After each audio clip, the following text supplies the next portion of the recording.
पहले नौजवान से पूछा आप क्या करते हो, तो उसने कहा मैं माहिर अर्दियात बन रहा हूं। दूसरे से पूछा तुम क्या कर रहे हो, कहा मैं साइंस का इल्म हासिल कर रहा हूं। तीसरे से पूछा तुम क्या कर रहे हो, उसने कहा मैं माहिर फलकियात बन रहा हूं। जब उन गली में घूमने वाले बच्चों की बात उसने सुनी तो बरजस्ता कहता है जब गली में घूमने वाले इन बच्चों का तालीमी ज़ौक़ इतना अच्छा है तो यूनिवर्सिटी में और हॉस्टल में रहने वाले बच्चों का तालीमी मेयार कितना अच्छा हो। ये हमारी पहचान थी। देखिए अभी भी आप देख रहे हैं ना, खैर कोई बात नहीं, अपने ही बच्चे हैं, इंशाअल्लाह सीख ठीक हो जाएंगे, अल्लाह से उम्मीद है ठीक हो जाएंगे इंशाअल्लाह। खराबी आज की नहीं बड़े जमाने की चल रही है। तो अर्ज करने का मंशा यह है अपनी आइडेंटिटी चेंज करो, अपनी शनाख्त पर चेंज करो, अपनी पहचान बनाओ। इसलिए कि अच्छी तरीके से याद रखो जो कौम अपनी शनाख्त को मिटा देती है और बावकार नहीं होती उस कौम के करीब रहने के लिए कोई तैयार नहीं होता। अब आइए मैं समझाता हुआ चलूं, ये जवाल आया कैसे, ये हालात बदले कैसे, ये हमारी पहचान खराब कैसे हुई, ये हमारी शनाख्त खराब कैसे हुई, हम इतने बिगड़ कैसे गए, हम इस तरीके से आवारगी के रास्ते पर कैसे चले गए।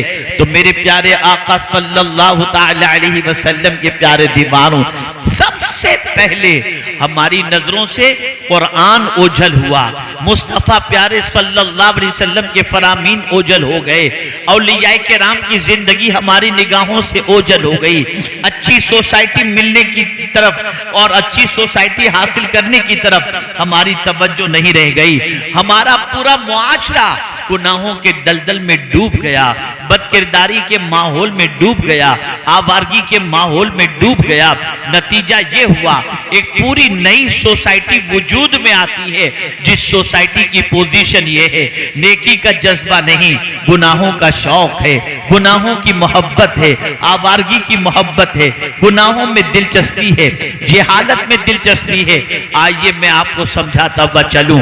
मेरे प्यारे आका सल्लल्लाहु तआला अलैहि वसल्लम के प्यारे दीवानों, आज मुसलमान गुनाह करके शर्मिंदगी महसूस नहीं करता, बेखतर गुनाह कर रहा है, जिना कर रहा है, डाके डाल रहा है, अय्याशियां कर रहा है, शराब पी रहा है, सूद का कारोबार कर रहा है, नमाजें कज़ा कर रहा है, बदकिरदारी कर रहा है, अल्लाहु अकबर, और इन सारी चीजों पर फख्र कर रहा है। आइए मैं आपको बताऊं हमारी पहचान क्या थी, हमारी अलामत क्या थी। आप जरा सोचिए और अंदाजा लगाएं। अल्लाहु अकबर। एक हबशी सहाबी आकाए करीम सल्लल्लाहु अलैहि वसल्लम की बारगाह में हाजिर होते हैं और अर्ज करते हैं, या रसूलल्लाह सल्लल्लाहु तआला अलैहि वसल्लम, मुझसे गुनाह सरजद हो गया है, क्या सरकार मैं तौबा करूं तो अल्लाह मेरी तौबा कबूल फरमाएगा। आकाए करीम सल्लल्लाहु तआला अलैहि वसल्लम से जब ये सवाल किया गया तो रसूल आज़म सल्लल्लाहु अलैहि वसल्लम ने फरमाया, हाँ, अल्लाह की बारगाह में सच्ची तौबा करने पर अल्लाह तौबा को कबूल फरमाता है। अब वो सहाबी का जवाब सुनिए। वो सहाबी आकाए करीम सल्लल्लाहु अलैहि वसल्लम से अर्ज करते हैं, या रसूल अल्लाह सल्लल्लाहु तआला अलैहि वसल्लम, क्या मुझे गुनाह करते मेरे मौला ने देख लिया? क्या मुझे गुनाह करते मेरे मौला ने देख लिया? आकाए करीम सल्लल्लाहु अलैहि वसल्लम ने फरमाया, हाँ, तुम्हें गुनाह करते हुए अल्लाह ने देख लिया। इतना सुनना था, एक चीख मारी और उनके जिस्म से रूह परवास कर गई। पता ये चला एक तसव्वुर अल्लाह देख रहा है, इस तसव्वुर ने उनके दिल के अंदर एहसास पैदा किया और मारे खौफ के अल्लाह की बारगाह में अपनी जान का नजराना पेश कर चुके। आज का मुसलमान ये कहता है, मौलाना गुनाह छोड़ना चाहता हूँ, गुनाह छूट नहीं पाता, गुनाह की कोशिश करता हूँ छोड़ने की, लेकिन छूट नहीं पाते। बस मैं आपको एक वाक़या अर्ज करूंगा, मैं बड़ी माजरत के साथ अर्ज करूं, बड़ी माजरत के साथ, मैं हमा हमी के माहौल में तकरीर करने का आदी बिल्कुल नहीं। मैं बहुत खामोशी के साथ बैठकर सुनने वालों में तकरीर करने का आदी हूँ। मैं तो कभी कभी सैयद अमीनुल कादरी साहब को सलाम और खिराज पेश करता हूँ, ये कर कैसे लेते हैं ऐसे माहौल में तकरीर। हमसे तो नहीं हो पाता, बड़ा मुश्किल होता है। अब देखिए ना, आ रहे हैं जा रहे हैं, मार्केट लगी हुई है यहाँ पर, देखिए माशाल्लाह, कोई एहसास नहीं। ऐसा लगता है जैसे मेले में आए हुए घूम रहे हैं। अल-इयाज़ु बिल्लाह। चलिए अब जितनी देर आप बैठे सुनना चाहेंगे,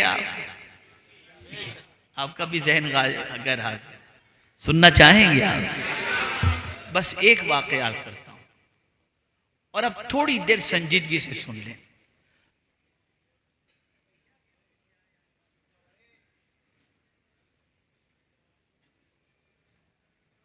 और अगर ये वाक़या नौजवान बच्चों, चलो होने दो जो वहां होता है, आप तवज्जो से सुनो। पहले सवाल पूछता हूं, आप सुधरना चाहते हो कि नहीं चाहते? चाहते हो ना? एक भी सुधर जाएगा ना तो मेरी लॉटरी लग जाएगी। हो सकता है क़यामत में उस सुधरने वाले के सदके में अल्लाह मुझे माफ फरमा दे और मेरी बख्शिश फरमा दे। बस मेरी बहनें भी सुने और आप भी सुनो। एक वाक़या सिर्फ अर्ज करना चाहता हूं। पहला सवाल,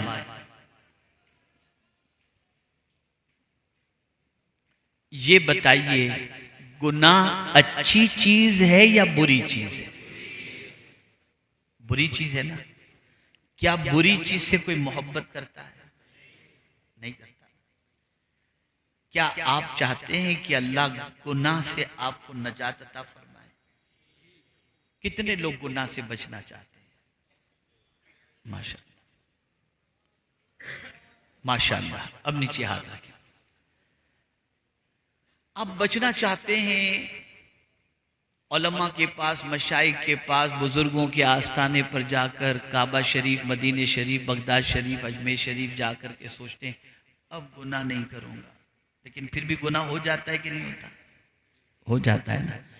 मैं एक वाकया सिर्फ आपको सुनाता हूं, इसे याद रखना प्लीज, बराए करम। इस वाक़े को याद रखना। इस वाक़े में एक बुजुर्ग ने एक गुनहगार को नसीहत फरमाई है और उस नसीहत के बाद उस गुनहगार ने गुनाह करना ही छोड़ दिया। आप लोग छोड़ना चाहते हैं गुनाह करना? आइए, हजरत इब्राहिम इब्ने अदहम रहमतुल्लाह ताला अलैह की बारगाह में एक शख्स हाजिर हुआ और अर्ज करता है, हुजूर अल्लाह से डरता हूं मैं, लेकिन फिर भी गुनाह नहीं छूटते। डरता हूं अल्लाह से, लेकिन डरने के बावजूद भी मुझसे गुनाह हो जाते हैं। कोई ऐसा आइडिया बताएं, ऐसी तजवीज बताएं कि मैं गुनाह से बच जाऊं। अब अल्लाह वाले तो अल्लाह वाले ही होते हैं।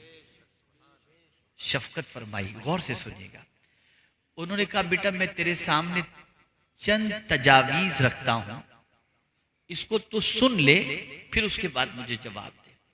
पहली तजवीज, बेटा जब तुझे गुनाह का ख्याल आए ना